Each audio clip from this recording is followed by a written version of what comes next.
everyone, and welcome to another Learning Rebels Live.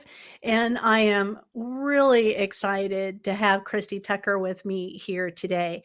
And I'm here to tell you we did a Learn Something New Wednesday with Christy last month or earlier this month. Time flies. And I tell you what, Christy, that was the best one ever. No offense to any of the other guests that I've ever had, but the conversation happening around this particular Learn Something New has just been fabulous. We've seen people practicing the techniques that you demonstrated, the tool that you demonstrated. Yeah. People really connected with that. So I wanted just to take another opportunity to thank you for, sharing your knowledge and information with the Learning Rebels audience. And here we are again Yeah. talking. It is. It's exciting. And it was really fun to do that Learn Something New and to see all of the responses afterwards. I don't miss teaching and training full time. Mhm. Like, but our work is behind the scenes and we don't get to see the student reactions as Mhm. much as I did at earlier points in my career. And it has been really fun to see. I think I've seen 4 different people who have said, "Oh yeah, we've, like I've already tried this out and I've applied something and I've used Twine and I've built something." And it is really cool to teach something and see somebody actually applying it right away. And we often miss those opportunities, I think, as instructional designers. Yeah, yeah, exactly. And especially when you turn into a consultant role like yourself. So, Christy Tucker here, our learning experience design consultant, guru extraordinaire, all of those things, generous person, fabulous human just to hang out with. So, I love spending time with you, Christy. So, I'm just going to turn this over to you real quick so you can give a formal introduction, if you will, to who you are, what you do. Absolutely. So I am Christy Tucker. Most people know me through my blog, and I know that URL popped up, and I'm sure that we'll get it popped up here again. Mhm.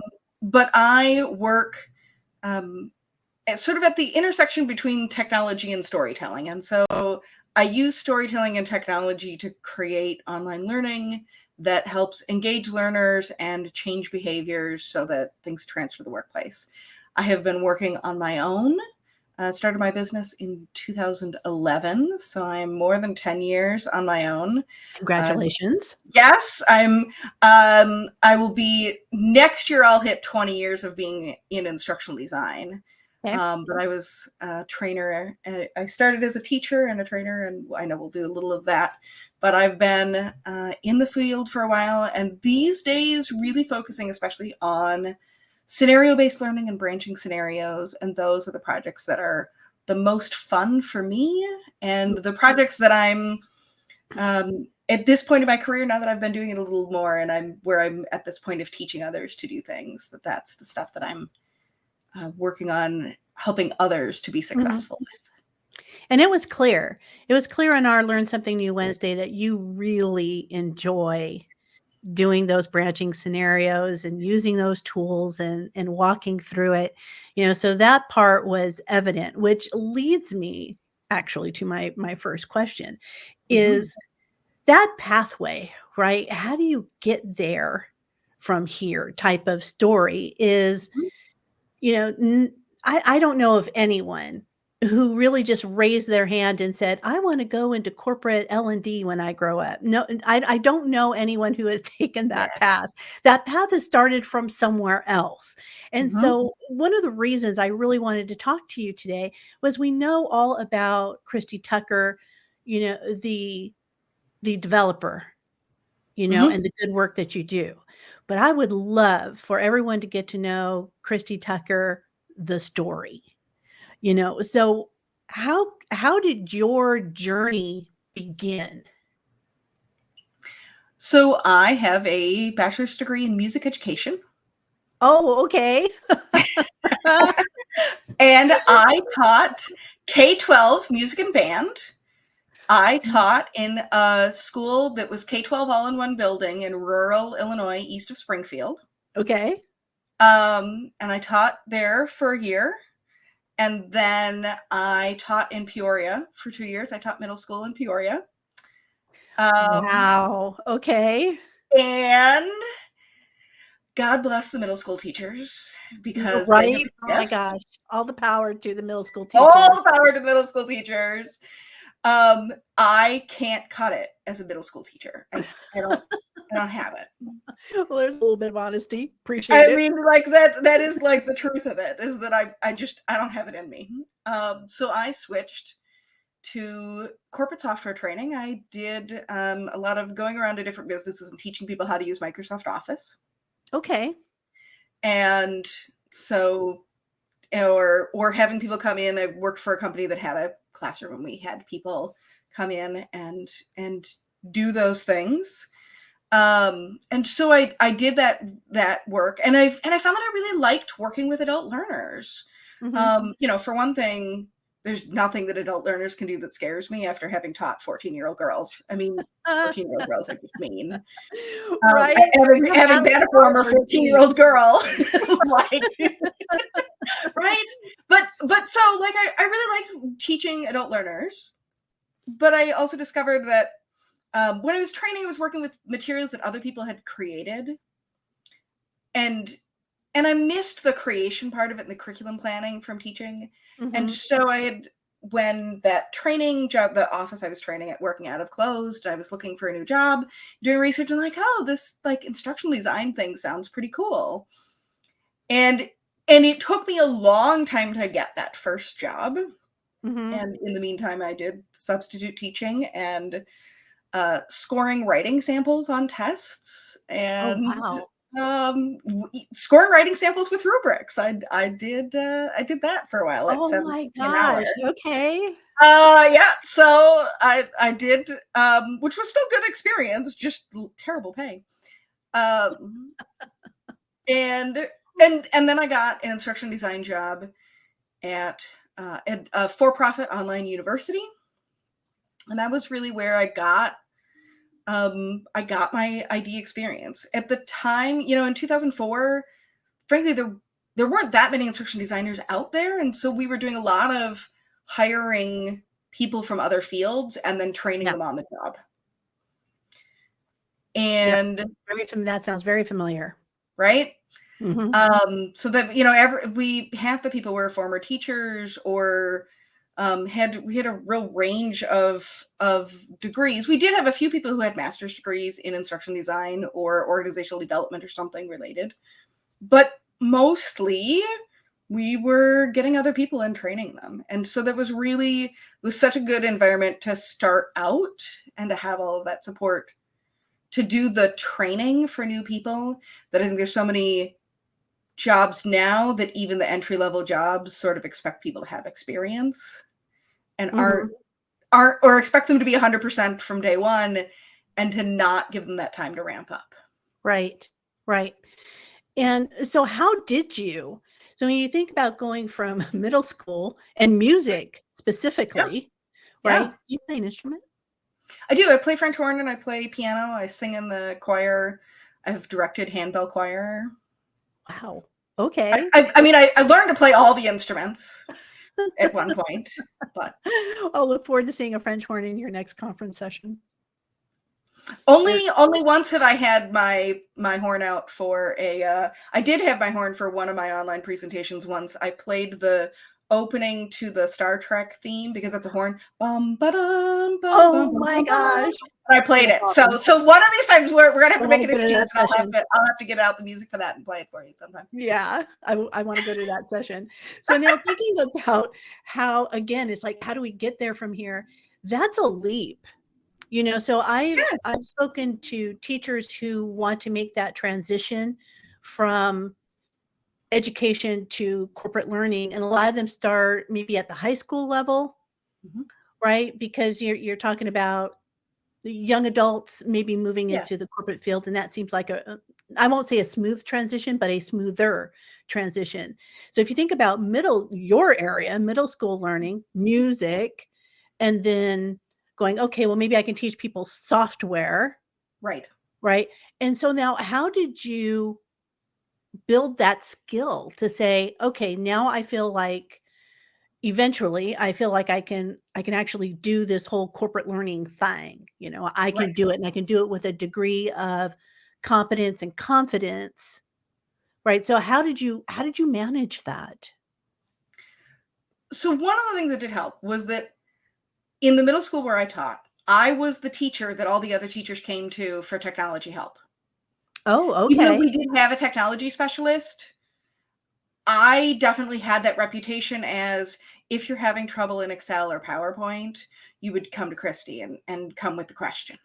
Mhm. So I already had some experience of informally teaching people the how to use those tools. And so I think having taken that 2-year sidestep into corporate training did make this transition easier because I'd already worked for Mhm. State Farm and Caterpillar and Growmark and I mean like a Mhm. Country and Nestle. Like I'd done a bunch of big name companies and I'd been in their environments and working for them and talking to their employees. So even though then my first instruction design job was university instead of corporate, I at least had some corporate experience and Mhm. I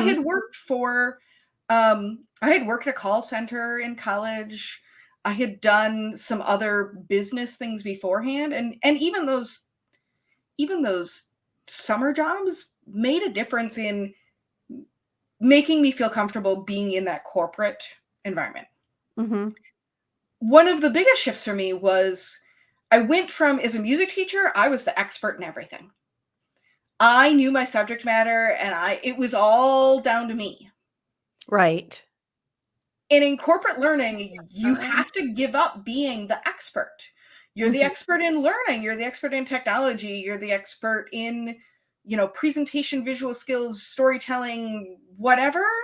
You are not the expert in the content. And that was such a big shift for me that I realized that even from coming from the software training where, I had written things and the other thing was that like I had written say instructor notes for myself, but the notes that were just enough for me to remember what to do isn't anywhere near enough to make an instructor guide that somebody else can use and Right. writing it out enough that somebody else can use it. And so both of those were the sticking points for me Uh-huh. in getting to that point. There I is a think mindset yeah, shift that you there need to make, is. isn't there? There Yeah. is, and so my first corporate instruction design job was for Accenture. Okay. So I did Ooh, switch from like fancy. yeah, I mean, very briefly, like it's not, but again, like I get to have that name on there, and so I switched from that was sort of the first job I got, and I was doing it was again effectively software training was what we were working on, so it was at least more familiar to things that I had done before. I had a place where I could connect it because I had done software training things before. Mhm. Um, and it did help. I was in a team and there were other people around, and so I wasn't doing things on my own. All of that did help me. I think that it is one of the challenges for people who are starting out trying to jump right into freelancing. And sometimes you have to, but it's hard to do that if you're not part of a team. And I had a team at that first instruction design job. I had a team at Accenture. I had a team at the third job I was at. I worked in the for-profit education world Mhm. a bit more as well. And so, but again, we had teams of people, and even a small team, not being the only person there is does make a difference. I think Right. for that transition, not It trying to helps do you see everything on your beyond your own. own walls. Yeah, yeah, because you need those other perspectives. Mhm. And I think, um, this leads me really to my next question, which is, Learning Rebels all about, thinking differently about learning Mhm, and development, taking it to new places, and really breaking out of the silos that sometimes we put ourselves in, right? Sometimes it's our own fault that we're in places that we are in. And one of the things that I've always appreciated about you, Christy, was just taking a different approach and that's with a lot of your technology background, and clearly with some of the background that you have in different dealing with different audiences forces you to think things in a different way. But Mhm. was there a tipping point? I know in my career there was that tipping point where I went, there has got to be an easier way. And I won't tell that story now, but that was the thought in my head. There's got to be an Mhm. easier way. And that led me down a different path. Was there a tipping point for you? In terms of having an easier way for things, or Or a just thinking broader about, perspective shift, or yeah, just thinking about L&D from a different perspective, because when we think about our own journeys in this career, we're surrounded by a lot of wisdom and knowledge Mhm. from the past, Yes. right? Which Yeah. sometimes is good and sometimes has baggage. So was there a point where you said, this is more baggage than good, and I really need to start thinking about this differently, and then that took you down an entirely different route? Was there that moment? So I don't know that it was a particular exact moment, but I did have, so one of the instructional design jobs I did was with a company that was that did graduate courses for teachers. This was a nice, like, kind of, it right, used my previous teaching experience, but it's a for-profit company that provided it to smaller universities. So it's sort of in that in between company and education realm. I Mhm. worked in that for a while. They were extremely invested in learning styles. They Oh, sold okay. a learning style. They sold a learning style assessment. There's the Every dragon. course, every course that we did, the whole first week was on, like, evaluating your learning styles and reflecting on your learning styles and all of these different things, and with their proprietary assessment. Um, and I had been taught learning styles when I got my education in 5th grade. Right. It absolutely was a thing that I had had been taught and learned and believed improved my teaching. And the sample I made to get my first instruction design job dealt with learning styles. And I mean, Yes. like, I was very invested in that. And then one of those studies came out comparing all of the stuff and looking at it and saying, yeah, this thing that we thought, like, that research doesn't actually hold up. And when we really look at the reliability and validity of these studies, it's much weaker than what we thought. And when that, it just sort of, like, blew up everything. And I don't know how active you were in, like, that. I was sort of fairly active in the edu blogosphere at the time. Like, the Mhm. edu blogs was like a big thing, and this was a big controversial thing that everybody was talking about. And I was not immediately convinced, but there was a moment after reading. I mean, I read the whole 80 or 90 page PDF and, like, read through it. It's like, I don't, like, I've got a problem here, because I'm in a job where I have to push learning styles as a requirement of continuing to work here. And I, I'm Uh-oh. having some real problems with this. And we didn't, I didn't win. I certainly did not win all of the battles. We did end up taking it out, so it wasn't the first week of every course anymore. And we did eventually soften some of the things of this, and I was able to Mhm. take it out of the facilitator training and at least change some things. Um, the company owner was also into neurolinguistic programming, so we had some of that stuff in there too, which is another whole A whole other mess of a beans. whole other Yes. mess of things. And I'm like, yeah, you say, so in this course you say research says, can you cite, can I get a citation for this? Oh, well, it's in this book. Okay, well, not every book is research. Can we, like, is there research in that? Mhm. Well, no, it's just this guy's opinion. Cool, Mhm. let's not call that research. Right.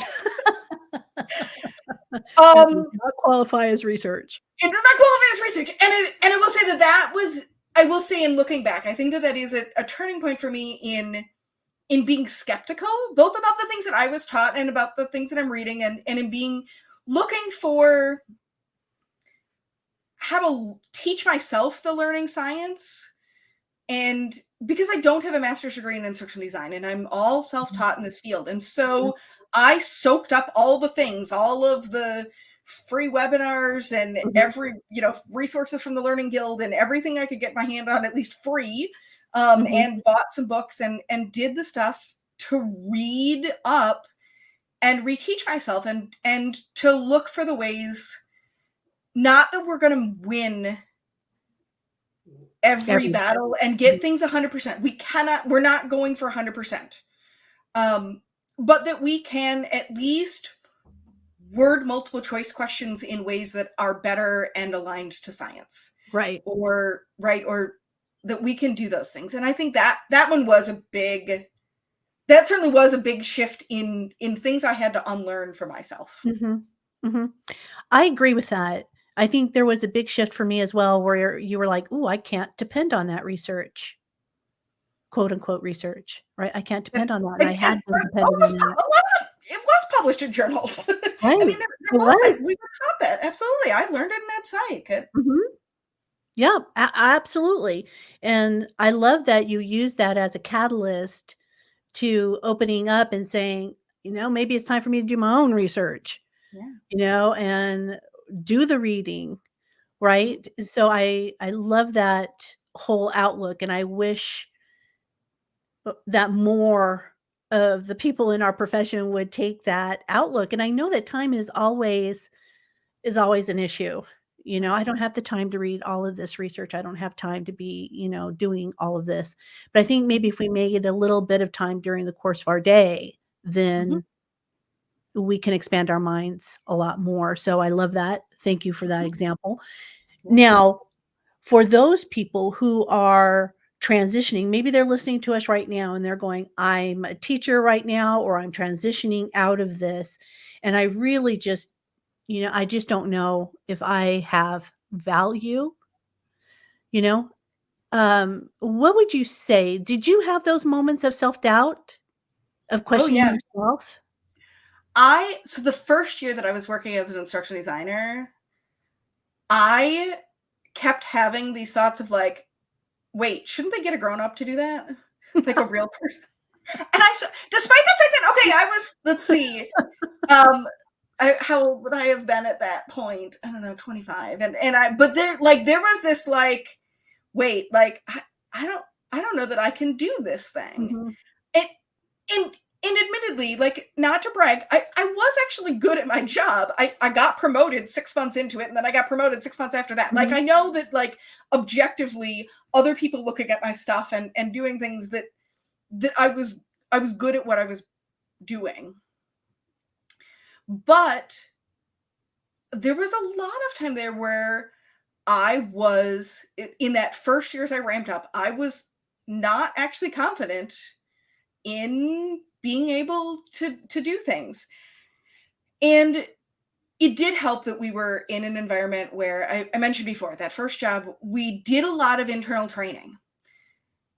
The other thing that really did help me was so much of um I even I know I mentioned that it was that at that job with the learning style stuff, but I had already found what was then the e-learning guild and not the learning guild. I had gotten on their mhm, email list and I was doing that and reading their stuff and looking for the things that I could read online and trying to pick up those things to learn, because there's instruction design is too broad of a field. You can never learn all of it. You just right, can't.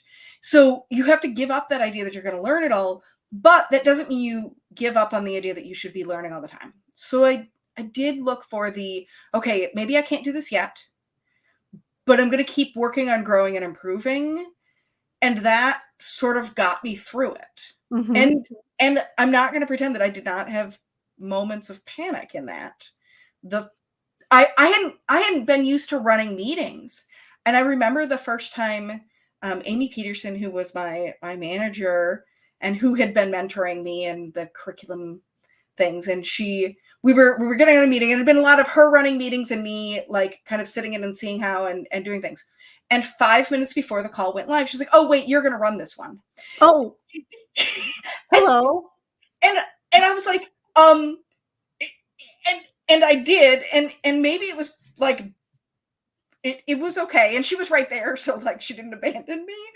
But also like afterwards, I'm like, Amy, I need you to tell me a little bit more in advance when I'm going to run the meeting because it made me anxious to do so. Mhm.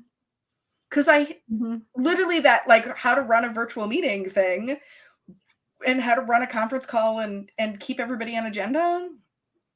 That was the thing. And so it was a lot of learning and a lot of then asking for help when I got in over my head. Um, the good news is, we work in this field where people are pretty generous, and I Yes. had a lot of people who did help when I Mhm. reached out, Well, both in that's the team excellent. and broader. Yeah. Well, and I think that's the lesson, isn't it? Yeah. The lesson is to don't be afraid to reach out, and it's understandable if you have those sorts of insecurities or doubts about whether or not you're the grown up in the room. I Yeah. I can totally relate to that. Yeah. Yeah. And find that mentor. Yeah. Yeah. And even if it's not one mentor, I will say people get hung up on that idea of one mentor. There's a zillion people who are out there sharing stuff. You're sharing stuff, and I'm sharing stuff, and there's a bunch of people out there sharing. You can Mhm. do what Bianca Woods called the stealth mentoring.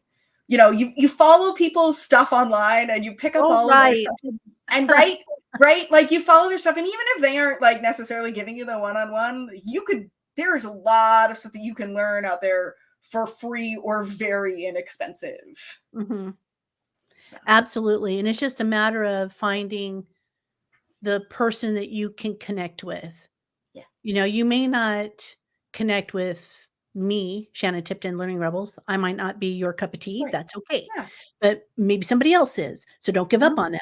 Find right, find the person who you can really resonate with, even if it's in secret, right?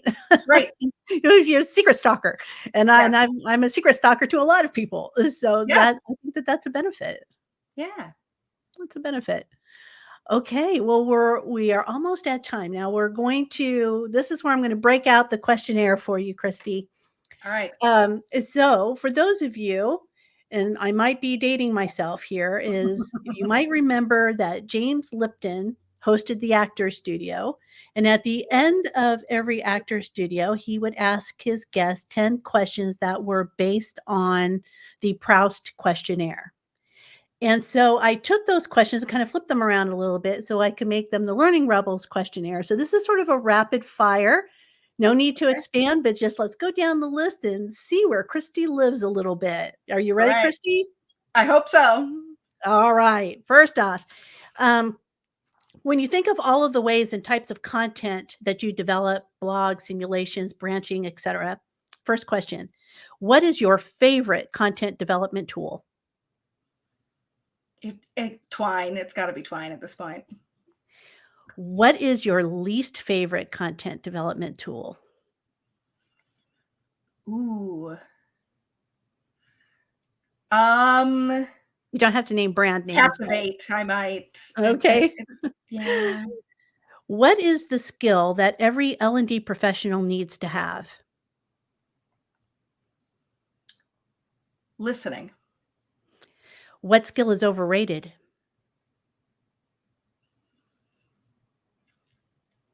making clicky clicky bling bling. Credit Cami, right? Shred of Gabby Bean, What profession other than your own would you like to attempt?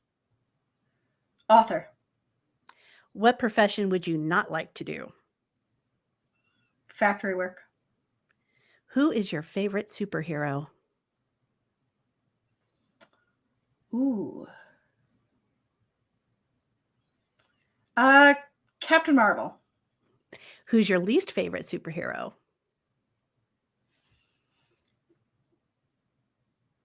Hmm. Um, Green Lantern.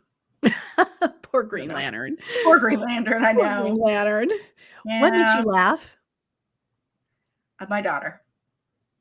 And in a perfect world, what L&D practice would you change? I, in a perfect world, would have us all at least trying to do better by the science and using evidence-informed strategies. Awesome. Thank you. Thank you for your time today, Christy. Tell people, where can they find you? And you can find me at christytuckerlearning.com. That's my blog. And otherwise, you are welcome to connect with me on LinkedIn if we are not already connected. Fabulous. Thank you again. It's always a joy talking to you, and thank you for spending your time this afternoon with me. Absolutely. Thank you for having me on. All right. And so now for our Learn Something New, our upcoming Learn Something New, as we just had one with Christy. Our next one coming up on June the 12th is with Don Becker. To game or not to game? That's the question, where we're going to be discussing and working with game mechanics and methodologies. And you can find more information about Learn Something New as well as the Learning Rebels Coffee Chat on the Learning Rebels event page found on learningrebels.com, as well as all sorts of additional information on the Learning Rebels community, which you can also find at learningrebels.com. So thank you very much, everyone, for participating with us today. And I look forward to seeing you, Christy, at another conference. I'm sure our paths will cross. Yeah, I'm sure there will. The next one I'm going to in person is TechLearn. I don't know if you'll be at that one, but and thank you. Oh, hey, Sam. Ah, yay. I will not be at TechLearn, but I will be at Core 4 in DC. So Great. if anyone's going there, I can see you in Washington, DC. Woohoo! All right. All right. Thank you very much. Thank you, Bye for now, Shannon. everyone. Stay curious, be rebellious, take over the world. Bye for now.